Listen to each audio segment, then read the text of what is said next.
AITAH, my best friend won't speak to me. So I, 29F, have this best friend. Let's call her Sarah, 29F. We've been inseparable since college. You know that kind of friendship where you just get each other? That was us. Classic Cancer energy here. They form deep, soul-level bonds and treat their inner circle like family.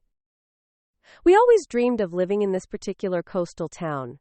For years, we'd talk about buying houses there, raising our kids together, growing old as neighbors. It was our someday plan. We'd even send each other Zillow listings as a joke. This is such Pisces behavior.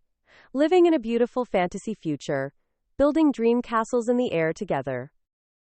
Fast forward to this year, my grandfather passed away and left me a small inheritance. It wasn't life-changing money, but it was enough for a down payment. I found this perfect, slightly run-down cottage in our dream town that was within my budget. It needed work, but I could see the potential. Hello, Capricorn pragmatism. Taking an inheritance and immediately investing it in something stable and long-term like property. I called Sarah, super excited. At first, she was happy for me. But then she got quiet. She said, I thought we were going to do this together. I'm still years away from being able to afford anything. I told her this was our chance. I said she could visit whenever she wanted, that it would be our home away from home. She just said, it's not the same, and got off the phone. Oof, that's sensitive Cancer moon energy. She's not just seeing a house, she's seeing a broken promise and the death of a shared dream. I bought the house anyway. I figured she'd come around once she saw it. I've been spending all my free time there, renovating. I sent Sarah pictures of the progress, trying to include her. She'd reply with one-word answers. Nice. Cool. This is where our homebuyer shows her Taurus side. Once she sets her mind on something, she digs in her heels. She's building her literal and metaphorical foundation. Last weekend, I had a big painting party. I invited a bunch of friends, including Sarah. She was the only one who didn't show. When I called her, she said, I can't pretend to be happy about your solo journey to our shared dream. Every nail you hammer in that house feels like you're nailing shut the coffin of our promise. Wow, that is some Scorpio-level intensity from Sarah. She's not just hurt, she feels betrayed on a profound, almost spiritual level. I was devastated. I told her she was being dramatic and unfair.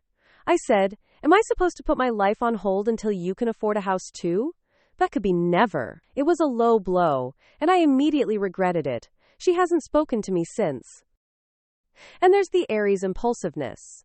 Speaking without thinking when feeling attacked, leading to nuclear-level fallout. Now our entire friend group is divided. Some say I did nothing wrong, that I had an opportunity and took it.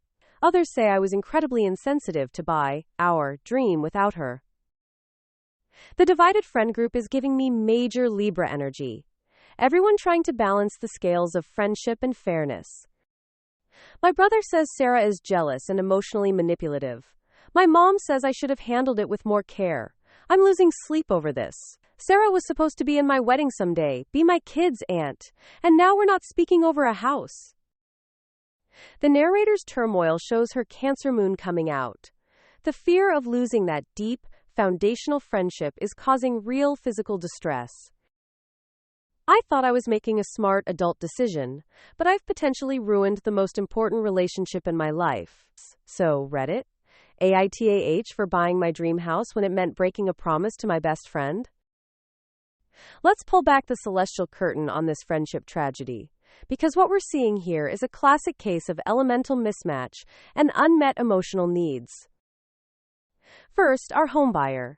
She's showing strong earth sign energy, likely a Capricorn with Taurus rising. Her approach is practical. Inheritance plus opportunity equals investment. For earth signs, security isn't an abstract concept.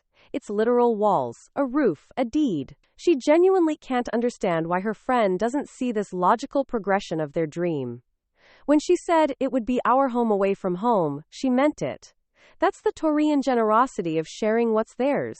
But her Aries moment of blunt truth, that could be never, shows the fire that fuels her ambition, even as it burns the bridges behind her. Now, Sarah is pure water sign territory.